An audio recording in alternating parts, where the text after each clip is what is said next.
You there, Steve? I'm here, JoeJoe. We're recording. It said we were recording. We're recording. It's finally working. What is and it? Just in time. It's 2 a.m. there, right? Yeah, it's, about 2 a.m. on the nose. All right. Well, I think this is the first time we've ever spoken on the phone. Is that true? Yes, it is, actually. All right. Well, I've got the amazing JoeJoe here from South Carolina. We have spoken, though, in person years ago, correct? We've met twice. I think it was I know 92 was the Desert Magic Seminar. I think it was 98 around then when you had a lecture at Conley's House of Magic. We met there, too. That's right. Oh, Conley's House of Magic, down by the pier, right? They're down by the boardwalk. That's where I do my street performing. Oh, all right. Yeah, awesome. I vaguely remember that. That was a long time ago. That was. Okay. Well, let's see. I got a few questions here that I wanted to ask you. I know we want to talk about the web spinner, but first, like I mentioned just a second ago, you're basically a street performer there in South Carolina, a busker, or what do you do exactly? Yeah, for the last 8 years now, I've been a busker. I've done other things here. I've done the walk around at restaurants and nightclubs.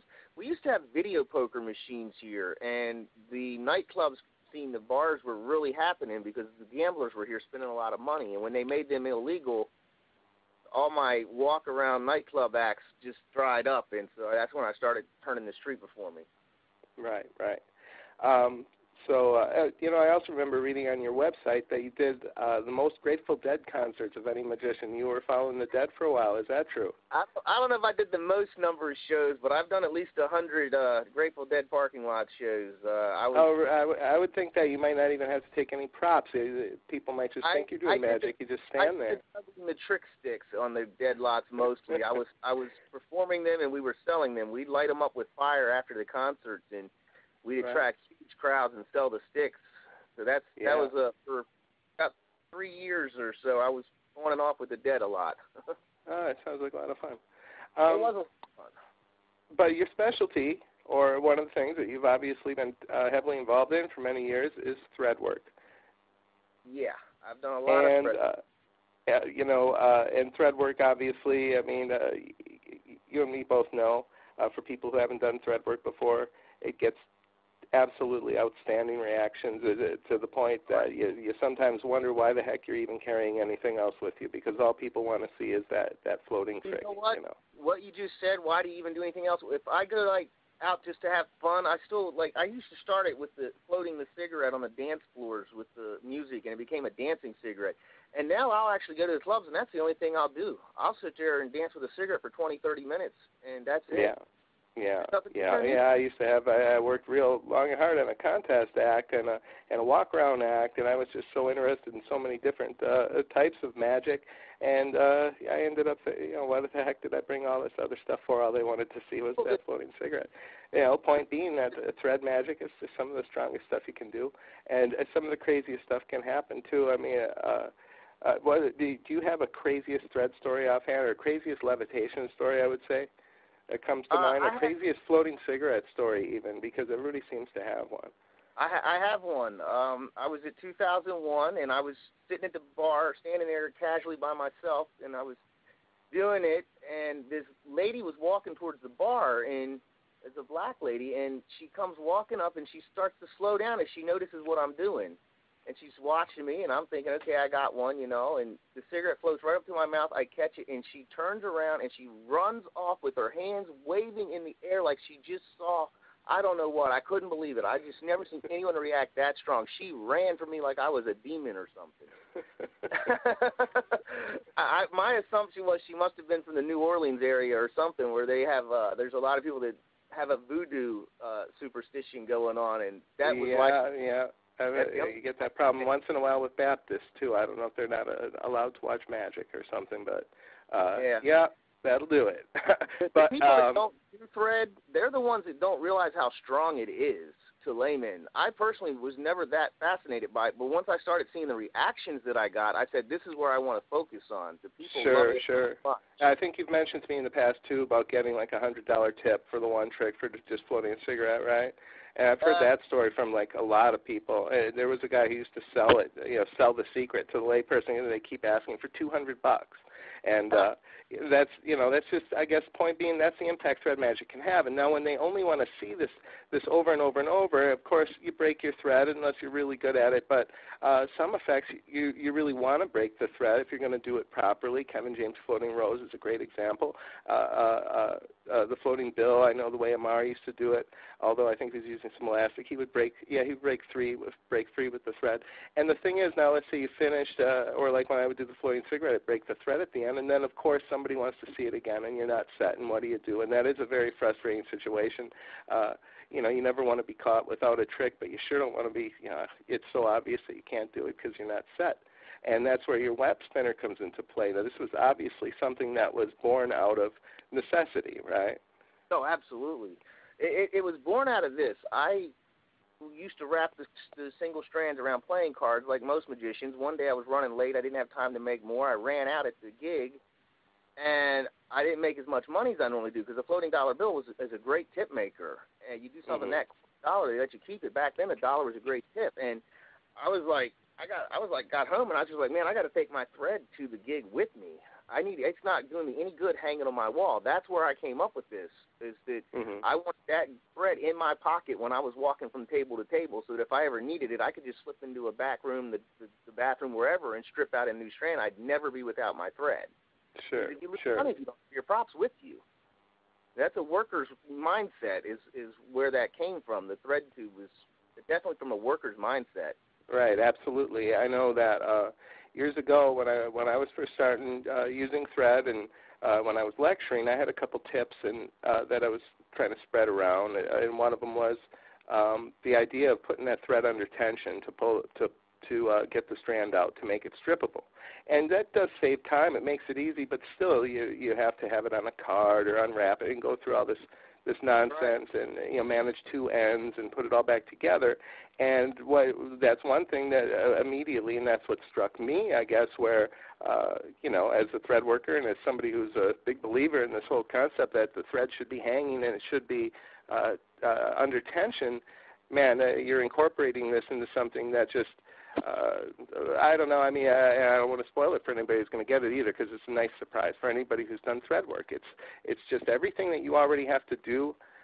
This device just makes it all easier, puts it all into one little package. And, yeah, you do have to carry your thread with you anyway. And how do we do that? I know Yigal Masika's got a nice way to carry his loops, and it's actually patented, right? Because it's difficult to find a way to carry the thread and not get it tangled. And a lot of people have a problem with dry skin and things too, and no matter how you're trying to do this thing in a darkened restaurant or something like that, it's a big problem. But now I see that you're actually stripping. You showed me this video. You're stripping the thread blindfolded as an example that, you could be legally blind and still be able to strip it. That's something else you bring to the table here is these techniques. Go ahead. What were you going to say? I said I've actually taught a legally blind man how to strip thread. Oh, there you go. He can strip a little. He can see a little, but he's legally blind. And for years, I kept trying to tell him that he should do thread work, and he didn't want to. He kept saying he couldn't see it, and he can't read the newspaper, and blah blah blah.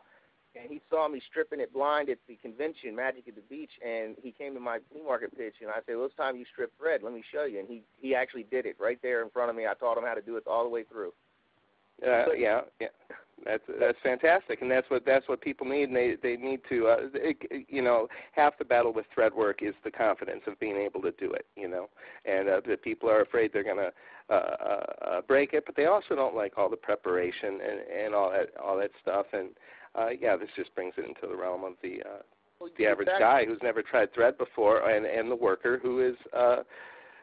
Workers I think are the ones who are really going to be impressed, because after all these years, it's how come nobody's ever had something like this. But I got up and I'm pacing here. I'm going to get back to my list. But go ahead while I'm looking. The tube makes everything easier. The web spinner makes everything easier about thread. And so if you're a worker, that's going to save you time. Time is money if you're a worker. And if you've ever tried a system where you've tried and tried to strip thread and you couldn't, the web spinner is going to solve that problem. You'll be able to work invisible thread with the web spinner because everything is easier with the web spinner. Everything. Yeah.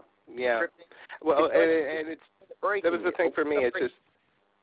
Oh, go ahead. See, we're both so excited about it. The web spinner. No, for me, I really was excited. I was impressed, and then to see the video you sent the other night, and I do want to try and incorporate some of this. We're still in the process of putting the final package together. I mean, you dropped this on me not even a month ago, correct? It was probably 3 weeks or something. About 3 weeks would be about right, yeah. And I'm excited about it. I want to get it out, and we're getting the last bits together. I know if we're not sold out already, I think we are. We only had like 3 left or something now. That was 100 that we were dealing with, and it sold out really fast. And this, honestly, I didn't give this any kind of promotion or any kind of hyped up launch because not even demo video on your site for it, is there? Right. I don't even have a demo video yet, and we're basically sold out. So we're going to work on getting some more, though. I still have 36 here of the previous design. Now, for anybody, some people might be familiar with the previous incarnation.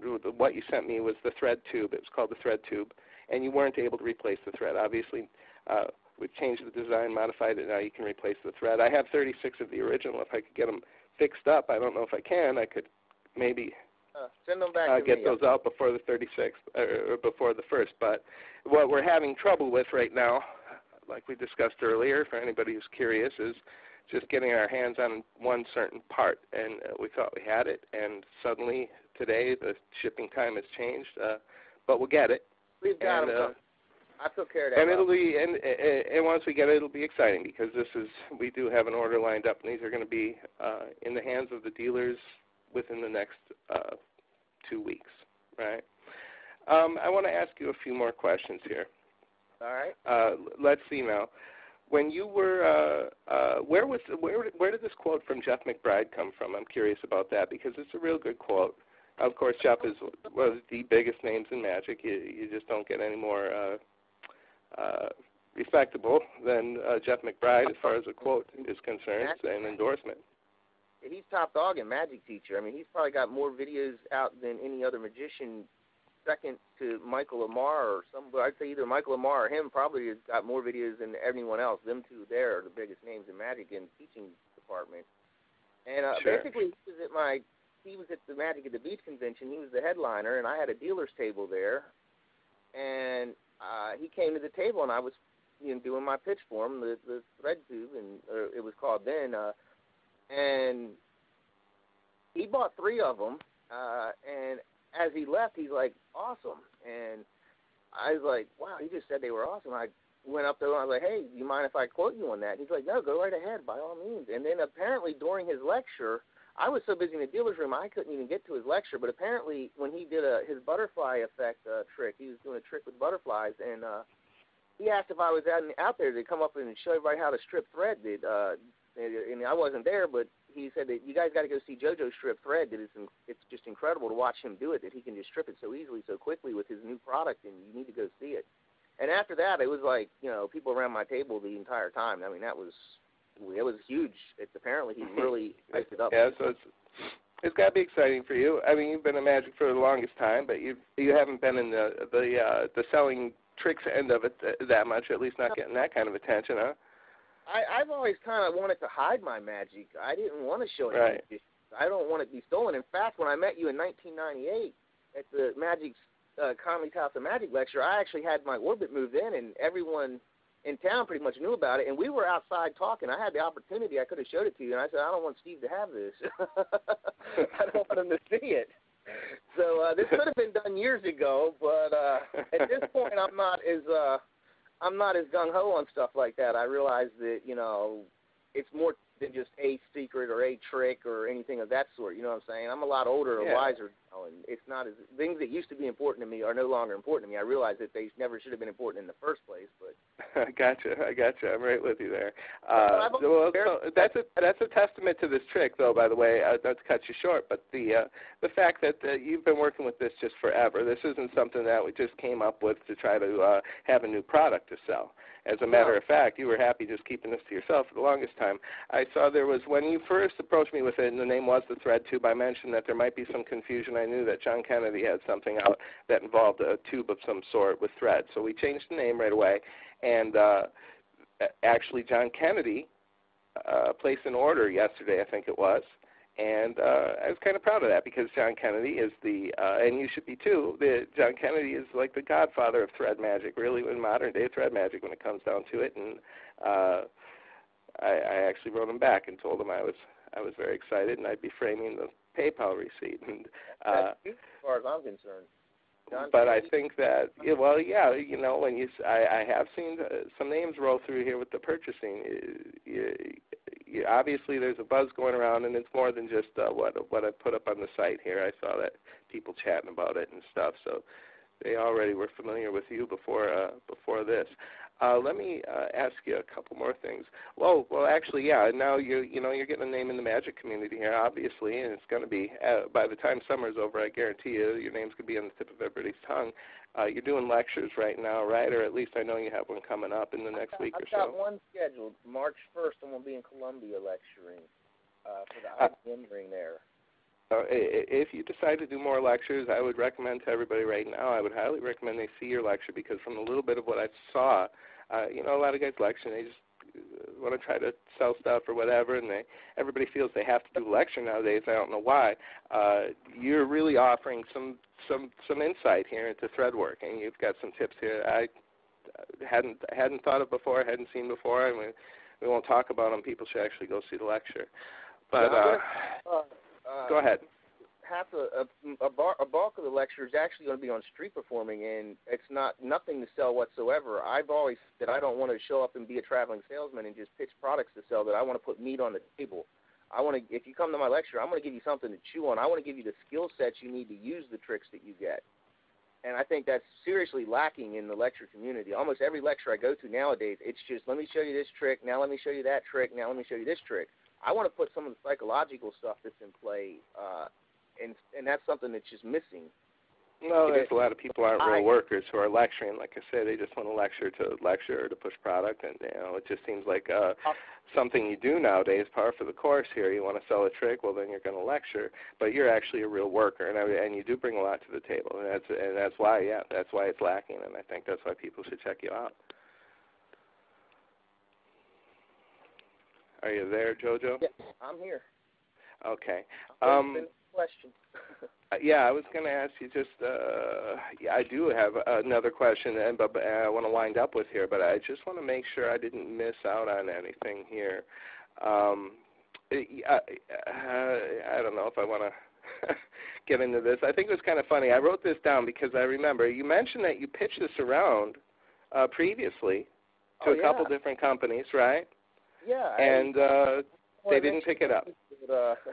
I've gone to quite a few companies, and I mean, one company was like, well, then if they're buying your product, they won't buy my product, my thread product. And I'm just sitting here thinking, everybody, if this product is a flying playing card, everybody's got his product. Nobody wants to buy it, other than laymen. So I've got a product that can be sold that magicians want. There could be a huge demand for my product, is what I've always said. And basically, what I realized with the Jeff McBride thing, I realized that I've been going about this wrong. That I needed to, instead of trying to convince people that this product has value to magicians, I needed to take it to people that would see that it had value and know it. And you were the first name that came to my mind. I said, who knows thread better than Steve Fearson? I had to find you. I didn't know how to get in touch with you. I had to find you on Facebook, and I was like, let me send you something. And well, you found me at the perfect time. You found me at the perfect time because also I don't know if I even had a chance to mention to you. I know you've probably noticed I'm working on probably 6 different things right now at the same time. We just relocated to California and sunny San Diego, and eMagic Supply is about to make a few major moves in magic here. We're going to really take this to the next level. So you came at the perfect time. I think this is a fantastic product, and and I'm speechless. Last thing I'm going to ask you about here. you've got some clever ideas all the way around, and I did mention to you that, I mean, I've attempted to work with a lot of different people. I've successfully worked with a few. I don't want to blame just magicians, but people can be difficult to work with, especially when you start talking business, you know, and finances and everything else. And you've been especially easy to work with, and a very, very, very sharp guy, and I like your ideas a lot. And you have an idea that is, we don't want to go into methods at all. It's based on a principle that I've played with also, and I haven't heard of too many guys, you know, playing around with this. But you've got video, and I've seen it, and it looks pretty good. And this is another one that you've pitched around to different people. And if you don't mind me saying, I think you mentioned that the reaction is they think you're freaking nuts, right? That's the exact word for it. It's exactly right. I've offered this to some big name magicians, and they don't even, I don't know why not. Why they, I mean, I remember I don't want to go there. I don't want to say that, but I just know that a lot of magicians and just people in general, not just magicians, it's just people in general, when I tell them that I want to do something or another, they think, yeah, right, sure. And then it's like, you know, it's the same concept when I first met you at Desert Magic Seminar. I'll bring up a very, very funny story. It's the same exact principle going on here. Is when you first told me about your new trick, we were at Desert Magic Seminar, and it was you and Paul Harris and me, and there were some other guys there, and you started telling us how you were going to cut yourself in half, and you were going to have this silk or cardboard, I think, and you were going to twist your body one side, then the other, and then you were going to sit down on the chair and start pushing yourself. Your legs were going to be pushing your body around on the chair, and we started laughing. We didn't believe you. We thought you were totally insane. And when I saw Copperfield do the laser illusion, my jaw literally dropped because I totally convinced myself that Steve Fearson was just pulling my leg, that it was impossible. He couldn't do this. And then I saw it being done, and I was like, he was telling us the truth the whole time. And that's the exact thing that I deal with constantly on stuff. You know, I tell them this great idea I got, and they just do not believe that it's possible. That's Well, you have to be careful who you say this stuff around, JoeJoe. I will warn you of that. And that's a story that we're not going to say. I got a story for you that we're not going to put on the recording. But as far as this, do you want to? Is it okay if we say what this trick is? And that's all I want to say about it, because just what the illusion is, as far as an effect, because let people decide for themselves if it's too crazy to be true. I'm getting ready to try to float a solid granite rock pyramid that weighs multiple tons. It'll be the largest and heaviest object ever levitated by any magician. And it's basically, to me, it's a scale model, because if this works, I want to do it with something huge, like an Egyptian pyramid or a Mexican pyramid, a real pyramid, an ancient pyramid. And right. I have a method that will totally work. It's been something I've been, when I first built the Hard Rock Cafe in Myrtle Beach, it's a pyramid shape, and when I drove past it, I saw it for the first time. I said, that building just looks like it should be floating. And I spent literally years trying to come up with a method that would work, and I thought of all kinds of things. I dig a big hole around the base, maybe some mirrors around the bottom like George Lucas did for the land speeders, and I eventually came up with a method, and I've done a proof of concept on it. I know it'll work, and I hope to film it after this lecture. I hope to have it filmed before the end of April. And it'll be a scale model with a pyramid that weighs about 17 tons. Absolutely astounding. I think you're out of your mind. JoeJoe? Well, it's gonna work. I just know it. I've got so much time, and it's like the kind of thing that every day, at some point during the day, it enters my mind, and I have to think about it. And I've done that for 16 years now. So. No, and if anybody thinks that you are insane, I can assure you that he is not. Take it from me. And I understand the principle he's using, and it's solid. It's a real illusion, and I know you've pitched this to people, and they haven't picked up on it, and they're going to be sorry, I think, one day when they see it. So we're going to do the same thing that you did with the laser illusion. We're going to show it to them. All right, buddy. Well, hey, to everybody, this is going to be in the shops soon. Get it from your favorite dealer. Dealers, contact Steve Fearson. And that's that for now. JoeJoe, thanks so much for spending this time with me at 2 o'clock, 2:30 in the morning. And best of luck to you, buddy. We got the chance to talk. I mean, it's been a long time since I've seen you. I hope to see you again soon, too, one day. I think you might. Something one time. Maybe we'll film that DVD together. That could work too. Got a brand new studio at E-Magic Supply. I got some things to take care of here at my end, but eventually I'll be able to make it out there. So yeah, we could do something like that. I'd love to. All right, my friend. Well, you have a very good night. You too. Bye-bye.